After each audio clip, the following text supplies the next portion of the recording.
chilling tale of Emma's demise. The late afternoon basked the suburban neighborhood in a warm golden glow as 17-year-old Emma walked home from school. Her parents were still at work, and her younger siblings were attending soccer practice. Emma had the whole house to herself, and she figured it would be a good opportunity to relax and unwind. Little did she know that this seemingly ordinary day would quickly spiral into a nightmare. Emma entered her house and headed straight for her bedroom, looking forward to some peace and quiet. As she entered her room, she noticed a peculiar note lying on her bed. Curiosity piqued. She picked it up and read the chilling words, "There is someone in the house." Thinking it was just a prank from her mischievous siblings, she crumpled the note and laughed it off, calling out, "Very funny, guys. What happened? You missed soccer practice?" But to her surprise, there was no answer. She called out again, threateningly this time, "Hey, if I find you guys in my room again, you're dead. Got it?" Still, no reply. Brushing it off, Emma decided to get a snack from the kitchen. As she opened the fridge, her heart skipped a beat when she found another note inside. It said, "Your little brother and sister are at soccer practice."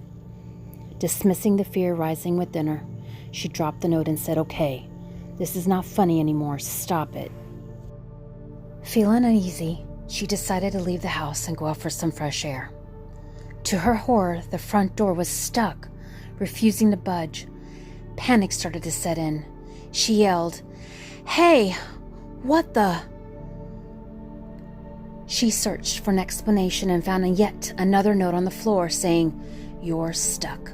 You ain't going nowhere." Fear gripped Emma as she grabbed her cell phone to call for help, but the battery was dead.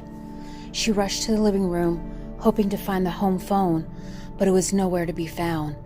Instead, another note lay on the empty phone stand stating, "No cops, no phone, no way out."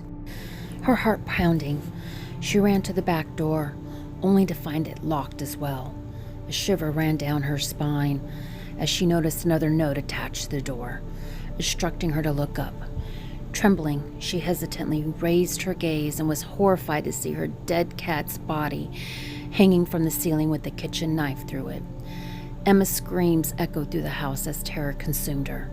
She rushed to the nearest window, desperate to escape this nightmare. But there was yet another note on the other side of the glass, daring her to go outside. Panic, she darted to the kitchen, intending to arm herself with a knife for protection, only to find all the knives missing. Instead, a haunting note was left in their place reading, "I don't think so." Back in her bedroom, Emma locked the door, checking every hiding spot for potential intruder. Finding nothing, she attempted to call the police again, but her phone was useless without a charger. She frantically searched through a drawer, hoping to find a charger, but instead, another note awaited her, declaring, "I said no freaking phones." As if on cue, the TV turned on by itself, emitting loud static. Emma rushed to turn it off, but another note revealed, "I have the remote." Panic-stricken and running out of options, Emma screamed for help, hoping someone, anyone, would come to her rescue. 10 agonizing minutes later, the police arrived, breaking in the front door. The officers searched every inch of the house, but to their bewilderment, they found no one. As the detective interviewed Emma, trying to piece together the puzzling events, they noticed a note attached to her back. The chilling words sent shivers down their spines.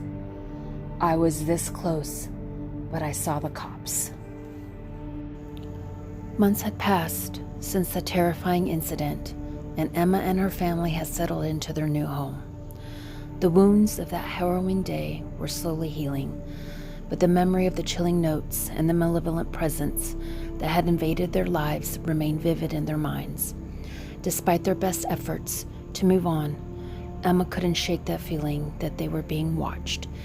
Every creak of the floorboards, every flicker of light, every shadow in the corner of her eye sent shivers down her spine.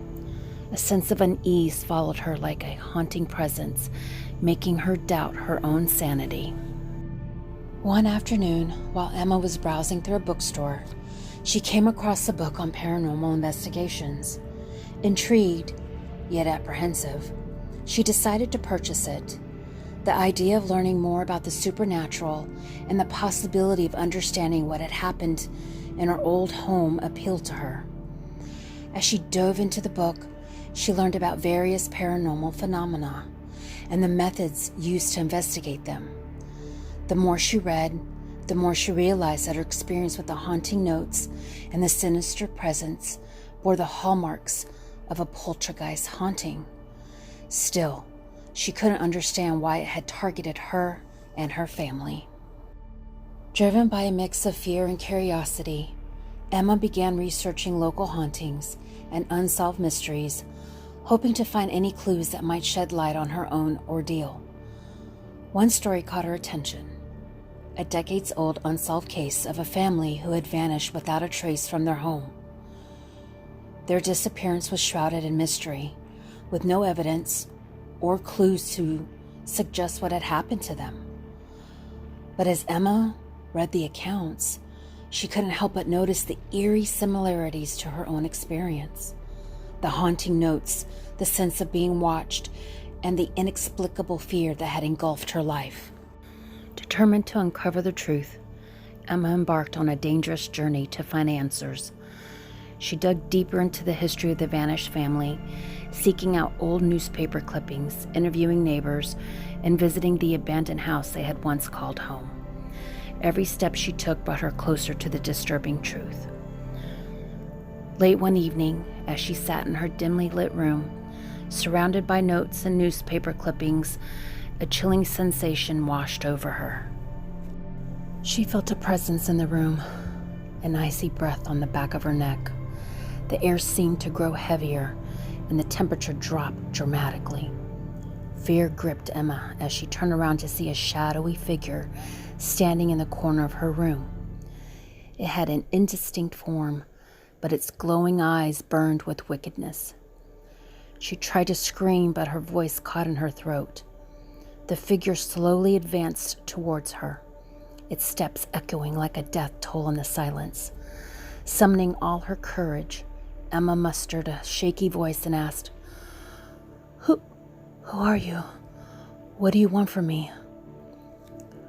The figure's hollow voice sent shivers down her spine as it replied, "I am the darkness that lurks in forgotten corners, the fear that lingers in your heart. I have been here long before you, and I will remain long after you're gone." Emma's heart pounded in her chest as she realized that this evil entity was not just a poltergeist, but something far more sinister. It was a malevolent spirit that had attached itself to her old house, feeding on fear and despair for decades. "I had nothing to do with what happened in that house. Leave me alone," Emma pleaded, her voice trembling. The spirit laughed, a haunting, bone-chilling sound that seemed to echo through the walls. "But you see, I am drawn to fear, and you carry it with you like a beacon. Your terror sustains me, and now that you have sought answers, you've become part of this twisted tale." As the spirit drew closer, Emma felt an overwhelming sense of dread. With a menacing grin, the spirit whispered, "You can never escape me. Fear will forever be your companion, lurking in the shadows, haunting your every step." Emma tried to flee, but the room seemed to warp around her. Doors appeared where there were none, and hallways stretched into infinity. The spirit's laughter echoed around her, driving her deeper into the maze of darkness. As she ran, she saw glimpses of the vanished family, their terrified faces etched in the walls, their haunting whispers echoing in her ears. The malevolent spirit fed on her terror, growing stronger with each passing second. In a last desperate attempt to break free, Emma clutched the book she had been reading. With trembling hands, she opened it and started reciting a banishment ritual she had found within its pages. But as she spoke the words, the malevolent spirit's rage intensified. The room shook violently, and the walls seemed to close in on her. The ritual had only angered the malevolent entity, and now there was no escape. The story of Emma's disappearance became another unsolved mystery, adding to the haunting lore of the suburban neighborhood. Some said that she had run away, unable to cope with the trauma of her family's past, but those who knew the truth whispered of a sinister spirit that had claimed her, forever dooming her to wander in the darkness, a lost soul tormented by fear and despair. Years later, a new family moved into the house where Emma once lived. They experienced strange occurrences, haunted by the malevolent spirit that fed on their fears. The once peaceful neighborhood now lived in terror, haunted by whispers of fear for eternity. You have just listened to the chilling tale of Emma's demise on the Ghost Teller Media channel. Thank you so much for watching. Please like, comment, and subscribe to my channel to hear more creepy stories every week.